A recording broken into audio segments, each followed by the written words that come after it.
BBC Radio 1. So, Matt, if you were ever to invite me on one of your yachts to the south of France after The Bourne Identity, after Talented Mr. Ripley, after Stillwater, I think I'm just going to politely say no, if that's okay. Yeah, I completely understand. I'm not to be trusted on the water.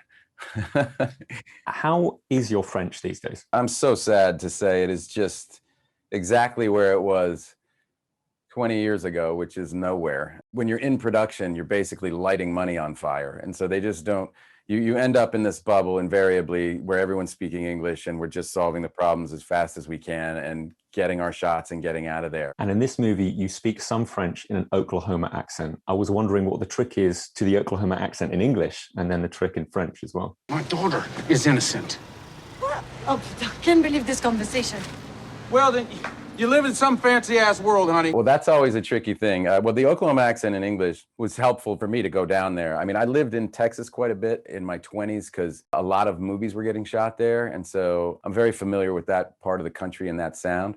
But the Oklahoma thing, and the Oklahoma thing is very similar. But a lot of these guys speak with just a touch more twang. Going right to the derrick?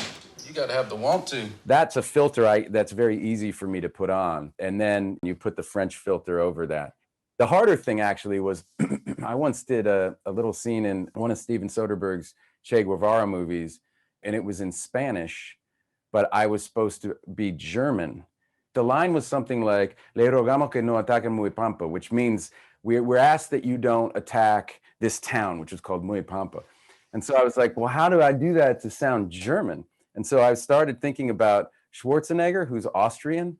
And so I literally tried to put it through like a Schwarzenegger filter. So I said something like Le rogamos que no ataquen muy pampa, like that, you know, it was something like that.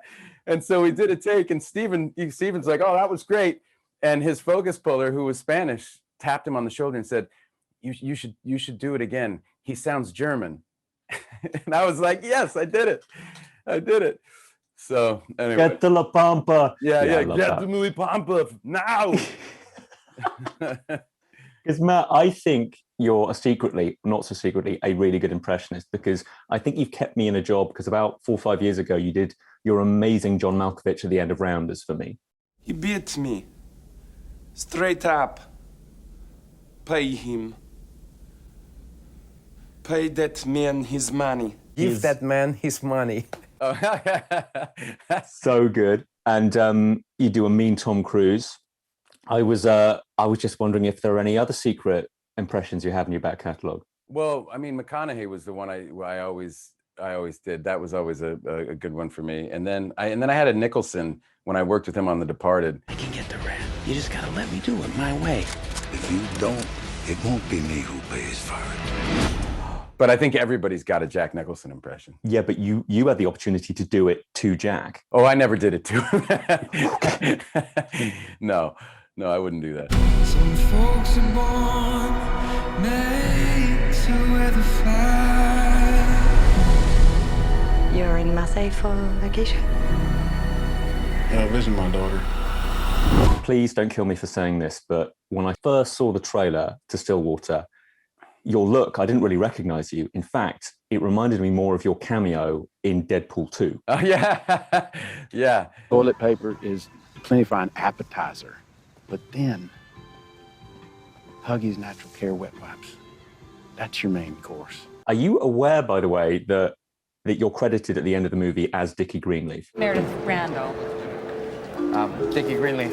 Hello. Oh, is that what he put me as? That's great.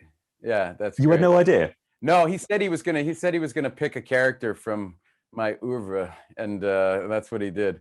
So he put Dickie Greenleaf. That's funny. I didn't get the chance to ask you before, but do you have a favorite cameo of your own? That one was pretty fun. The one in Eurotrip was really fun. They're always fun. I mean, I like the ones in Thor. I'm a trickster. Yes, so mischievous. Yeah.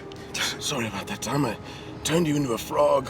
It was a wonderful joke. For me, it's usually about getting together with your friends and having a laugh. Yeah. Build a statue for me. We will build a big statue for you. With my helmet on. And if the joke's funny, then how can you not do it, right? Exactly. You can't turn down a good joke, particularly with Taika. I do feel like they've missed a trick in this Loki series, not having you on as Dogma Loki. Loki. The Muse? Oh, no way! Oh, yes. Yeah. Yeah. Just kind of walking by. Just a hi, a wave. Anyway, these guys, they know what they're doing. So when Tom McCarthy calls you up, how quickly are you saying yes? Is it before he says hello? Yeah, pretty much, especially with this script. He and I have been trying to work together for a while, and I was really happy that this worked out. I just had the best time on this movie. I felt really good about the work we did, and you don't always feel that way, but I felt great about it this time. And you get to work with a genuinely incredible cast. I know everyone's saying this, but Lilu is stealing every scene. You do your homework? Homework? No. Appreciate the honesty. Yeah, I used to hate school, too. Hated everything about it. Dropped out of high school, worked a rig like my daddy, started making whole. Is that what you gonna do? You gonna make whole? Oui, I make whole. How can she not? I mean, I've dubbed her the Meryl Streep of 9-year-olds. After the first day she shot, Tom and I literally had a sit down. And in America, in baseball, they have something called a no-hitter. And it's very, very rare, but it's when a pitcher is able to get every batter out without any of them getting a hit, right? So that's what a no-hitter is. And generally what happens is in between innings, when all the players are sitting in the dugout, they're just sitting there chatting with each other.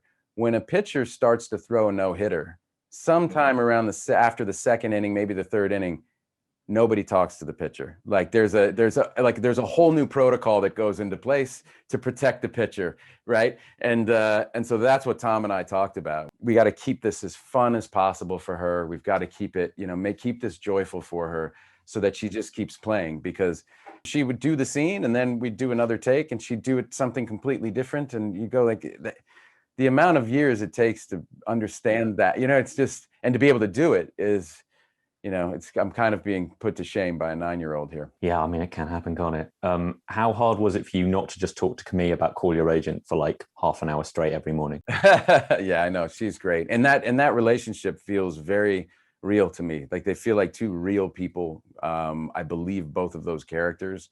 And it feels like a relationship that could blossom out of a friendship. And even though they're so different, I just love it. Maybe I shouldn't bring this up, but I cannot help myself. You've been saying lately about getting or deciding to not get the Avatar gig.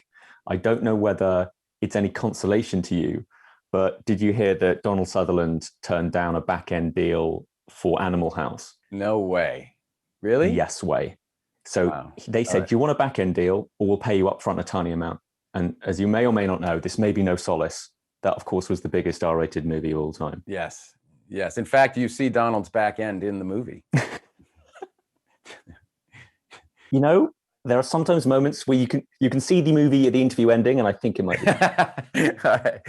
All right. Well, it's been nice talking to you, man. Thanks for watching. If you enjoyed this video, don't forget to subscribe and click the bell icon to keep up to date. You can listen to my Radio 1 movies and TV podcast, Screen Time, on BBC Sounds. And you can find these interviews in full on BBC iPlayer by searching Movies with Ali Plumb.